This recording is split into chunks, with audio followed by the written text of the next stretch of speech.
How to get voice chat on Roblox Mobile.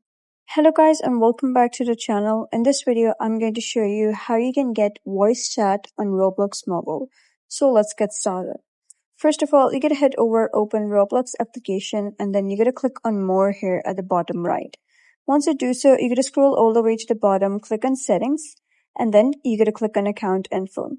Once you're redirected to account info, you gotta make sure you're older than 18 and just verify your age, and after that you'll be able to see email address over here.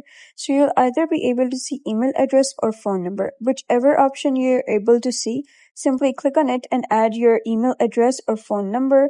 Once you have typed that down, you will get a code on your phone number or email. Type that code down, verify your account. Once done, you can simply go back, and here you have to click on privacy and content restrictions. Once you're here, you'll be able to see voice chat option appear. So first of all, you gotta click on communication, and over here you'll be able to see voice chat just below experience chat. So all you need to do is simply click on voice chat and enable your microphone and you're good to go. So that is how you can get voice chat on Roblox Mobile. So if you found this guide helpful, give it a thumbs up and don't forget to subscribe for more helpful tutorials. I'll see you in the next video.